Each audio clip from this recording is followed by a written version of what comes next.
Hey guys, so today we're going to be talking about lesson 1.5, graphing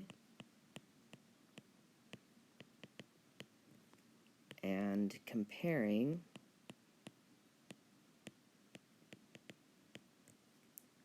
ratio tables. So I'm going to apologize profusely to AM period 6.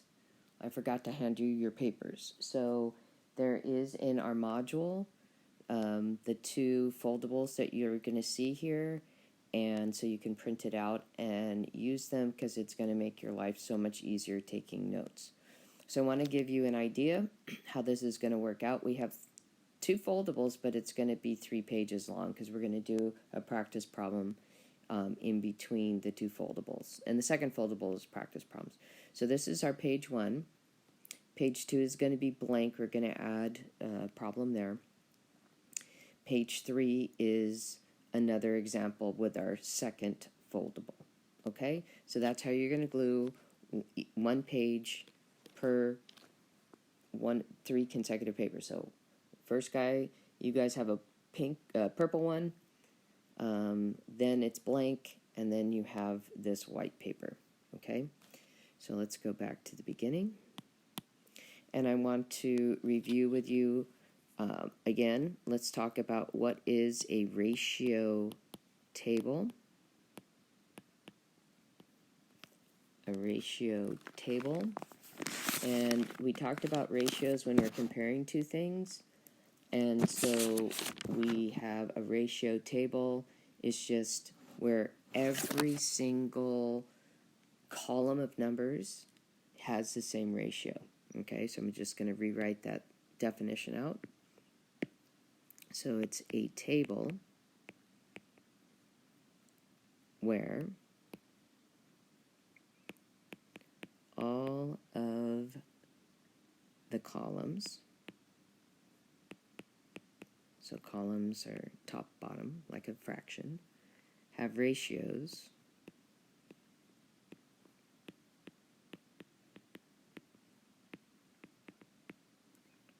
with the same value. So in other words, they may not look the same, but if you simplified them down, they'd all simplify down to the same. So that means that these would be considered equivalent ratios, and we'll take notes on equivalent ratios at another time. I almost wrote rations again. So again, oh, I wrote an S I didn't need. Oops. So equivalent ratios. And again, those are just ratios that simplify to equal the same ratio.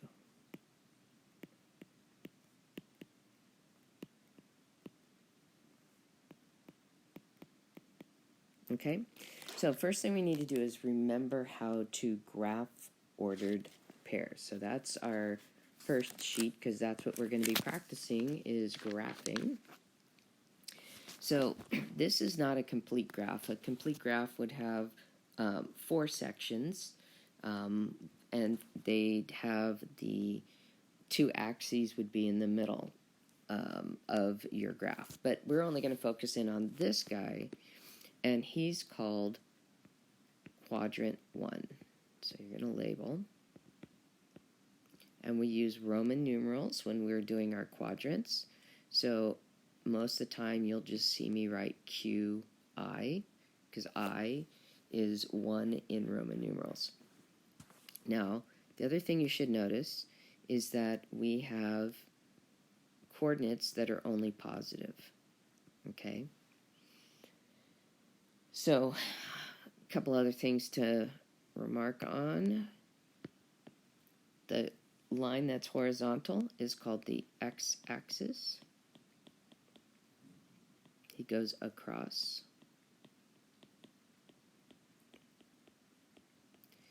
And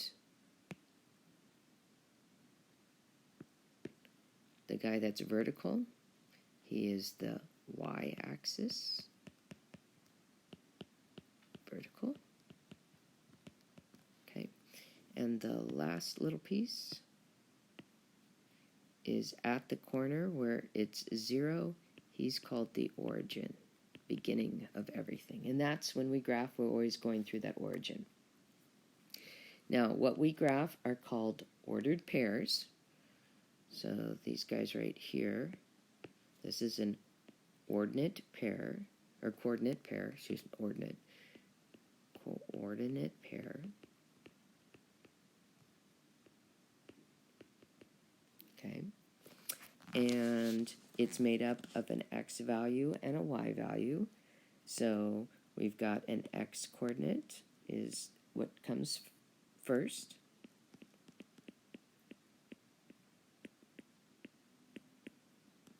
And then the y coordinate comes second.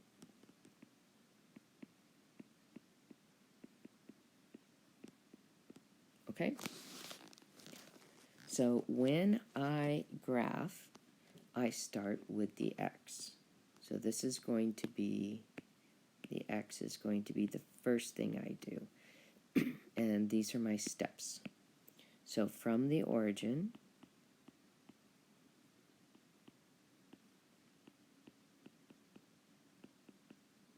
so I start at that 0. I'm going to move to the x value. Okay? So whatever this x coordinate is, I'm going to move to that number on the x-axis. Now, how do I know what direction to move? Well, for us, we're going to be moving right. Oh, let me write the word move.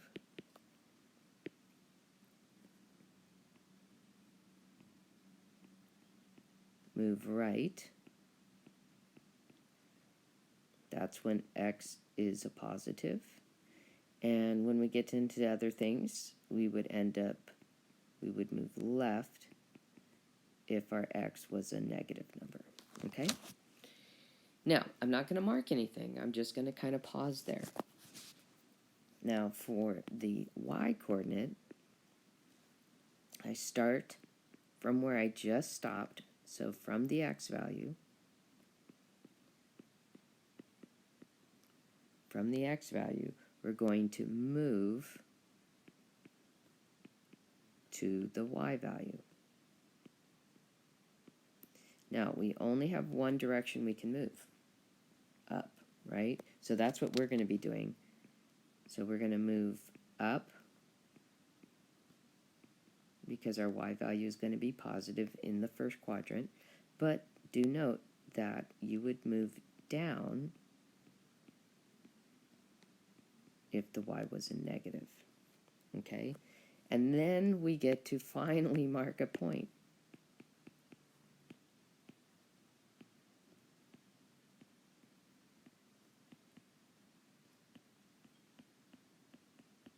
Okay? So for example, let's say I wanted to graph, let's go over here, graph the ordered pair 2, 3. So I'm going to kind of draw some lines here. So I'm going to start here at the origin. I'm going to go to where x is 2. From there I go up to where y is 3. I stop and I make a point. Sometimes I have trouble making dots here. It's not letting me do it. So I'll just have to build up. There we go. Now, do I need to draw those lines? No. In fact, I'm going to go ahead and erase them now because they just help me get to where I needed to go. So I don't need those lines. All I need is the point. And that would be where 2, 3 would be located.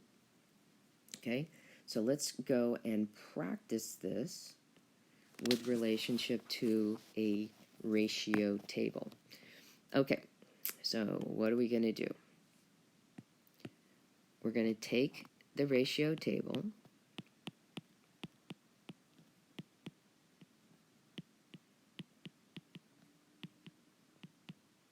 oops,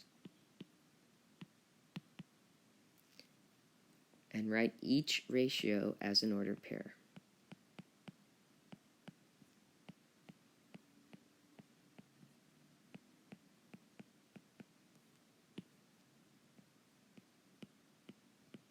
So an ordered pair, remember, is an x value followed by a y value. Okay, the next thing we're going to do is we're going to graph each ordered pair.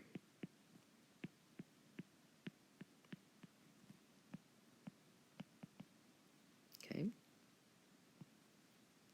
and then the fun bit is we get to describe what we see. So we're going to describe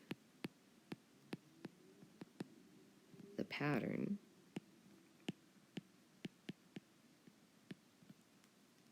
the graph makes.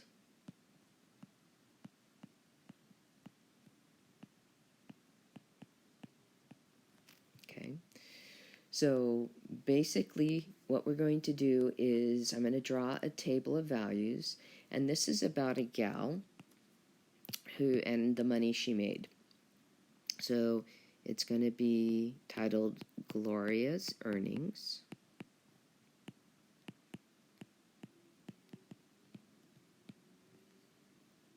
I'm going to kind of build my graph or my ratio table as I work on it.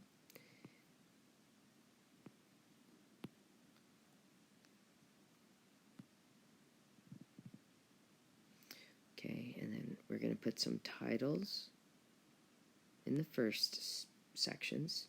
So we're going to have hours, and it tells us it's going to represent the x.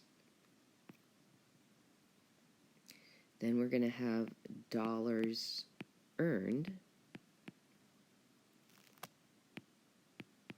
So how much money she makes, and that's going to be your y.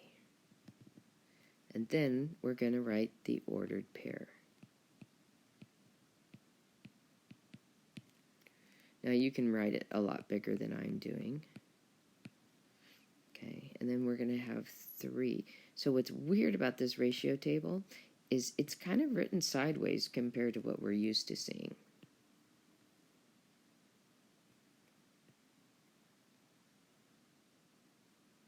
We're used to seeing columns, but this is going to be in rows. So if she works 1 hour, she makes $5. I put them together, hours being the x, money earned is going to be your y, and it would be the ordered pair 1, 5. If she works 2 hours, she makes $10. So the ordered pair would be 2, 10, and we have to use those parentheses, otherwise I don't know it's an ordered pair. If she works 3 hours, she makes $15. So the ordered pair would be 3 and 15. So it's these guys that we're going to graph. Okay? So I'm going to go ahead and draw a first quadrant, and I need to go, my x's I only need to go to 3. My y's I need to go to 5. So always label x-axis x. Now the other thing I'm going to do is actually, I'm going to label this hours, because that's what x represents. And I'm going to put on there 1, 2, 3 numbers, and label them. Now this one we're going to go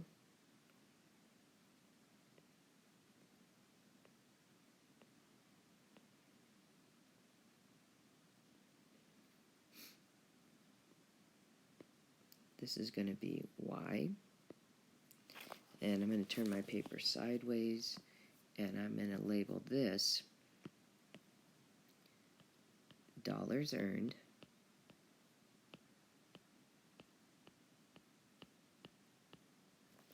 and I'm trying to get all the way up to 15. I may go a little further. So I'm going to count by 2s. 2, 4, 6, 8, 10, 12, 14, 16, and 18. Okay, now I'm going to graph my 3 ordered pairs. So 1, 5, I start at the origin, I go to where 1 is, so I'm going to kind of trace it, and then I'll erase the tracings. And then I'm going to go up to where 5 is. So 5 is going to be halfway between the 4 and the 6. So I make my dot. Okay. And then I'm going to graph 2, 10. So I go from the origin to where 2 is. And then I'm going to go up to where 10 is. And I'm going to make my dot. And then I'm going to start at the origin. I'm going to go where 3 is.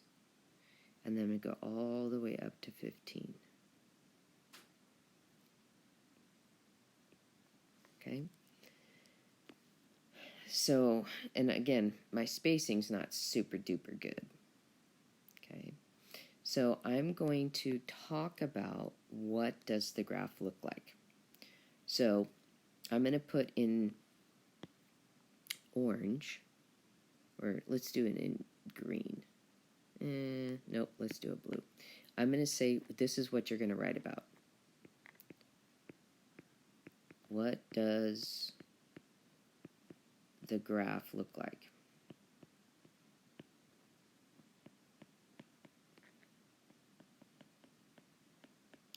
Okay, so we would answer that. Now, if I connected these points,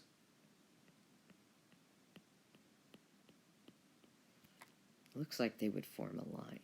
Okay, so I'm going to erase that because we're not going to connect them, really. So I would say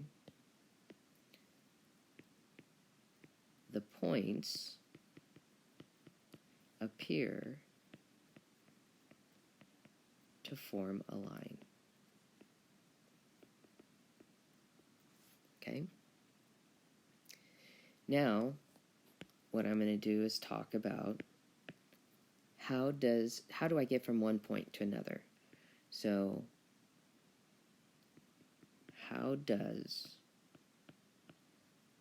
one point move to the next point?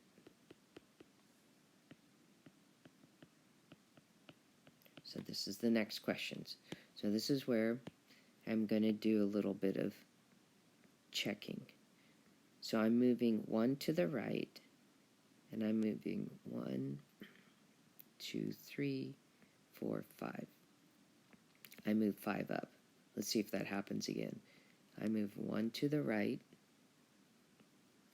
and I move 2, 4, 5 up.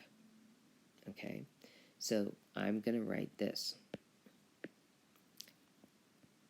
Each point is 1 to the right, so I'm describing, and 5 up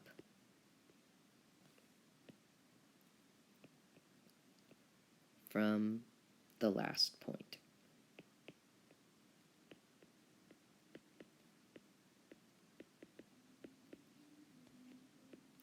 So now my question is, what does the 1 represent and what does the 5 represent? So in other words, let's talk about that ratio. So we're going to explain the ratio.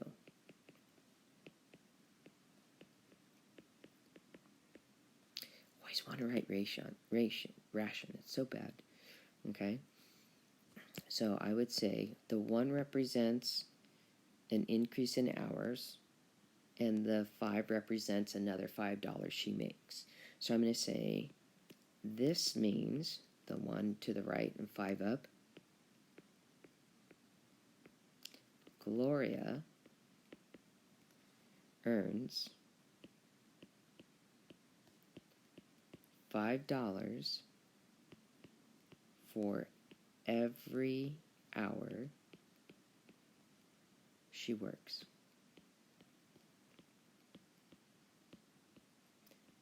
So again, what you see in black is what you should be writing when you are explaining what you see. Okay, let's head to the last page. And this one is where we're going to have two ratio tables, and we are going to compare them on one graph. Okay? So I want to talk about something that happens. So the greater a ratio, I'm going to use capital and box it.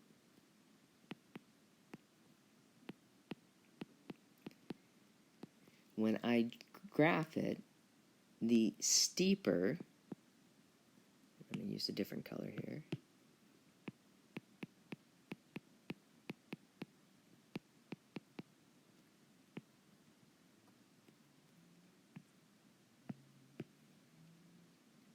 The line will appear.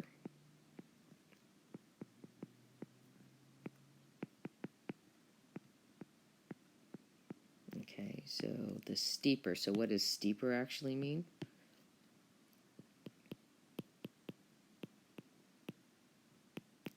Steeper means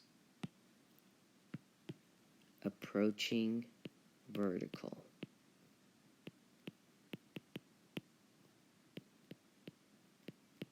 Okay, so two friends are each saving money in their bank accounts. Marcus saves $10 each week, while David saves $15 each week. Make a table for each friend that shows the total amount saved for 1, 2, 3, and 4 weeks. List the information as ordered pairs, weeks, total dollars saved. So remember what that's telling me? Weeks is the X. Total dollars saved is going to be your Y. And that's how we're going to get our ordered pair. Okay, so we're going to make the tables. So let's go back to the information they shared. And it says Marcus saves $10 every week. So week 1, he would have $10. So the ordered pair would be 110. In 2 weeks, he would have a total of $20. So 2 and 20. 3 weeks, he would have a total of $30. So you see a pattern going on here? 3 and 30. $4 he would have, or 4 weeks, he would have $40. Okay? Now, David, on the other hand, he saved $15 each week. So David, in week 1, would have a total of $15. So 1 week, $15. That's it, an order pair. 2 weeks, he would have $30.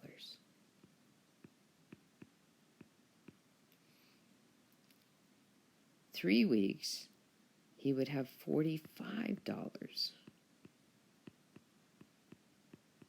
Wonder how he's getting all his money, right?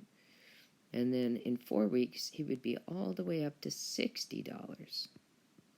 Now, if he's anything like my daughter, he wouldn't have all this money saved because he'd be out buying candy with it, right? Okay, so what we're going to do is we're going to graph the ordered pair for each person on this same graph. So notice they've already labeled x-axis. They've labeled the weeks for the x-axis. They've labeled the y-axis and that it's for amount saved. And then they've put all the numbers in at the lines. So what we're going to do is we're going to graph Marcus in orange. And we're going to start at 0, or at 1, and we're going to go up to 10. So notice I'm in a graph. I'm not going to draw my lines anymore. I start at the origin, I go to 2 on the x-axis, and I go up to 20 on the y-axis. Start at the origin, I go to 3 on the x-axis, up to 30 on the y.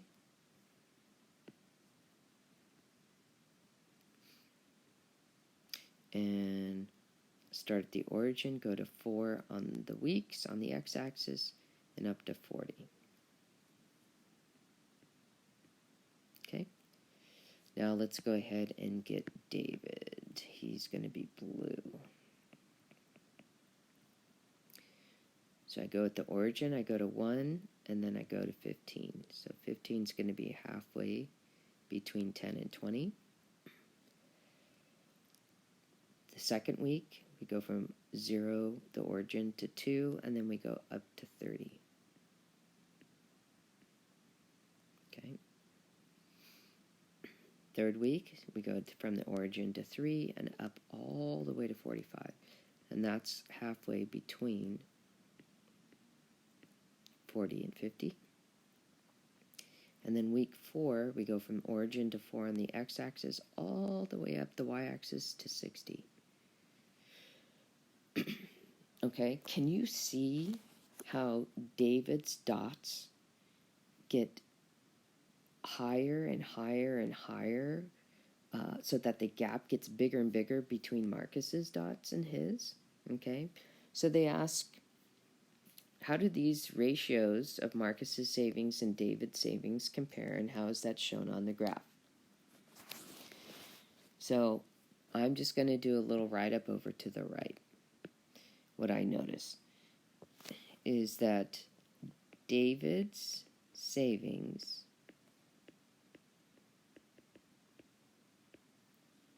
increase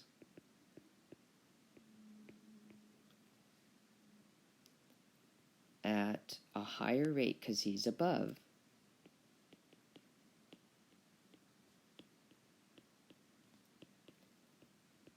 than Marcus's savings. And that makes sense, right? Because he's saving more money.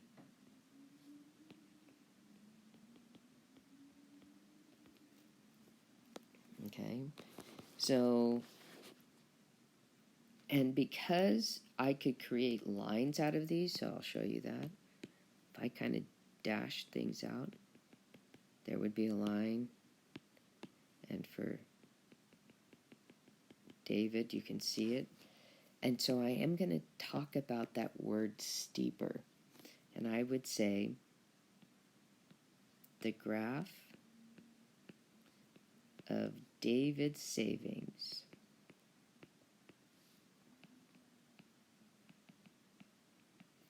is steeper than Marcus's savings. So the graph of David's savings is steeper than Marcus's savings. And you can see that it's getting closer to approaching vertical better than Marcus's. And there we go. Sorry for the long one. There's a lot of stuff to cover, and we'll review in class. All right, bye now.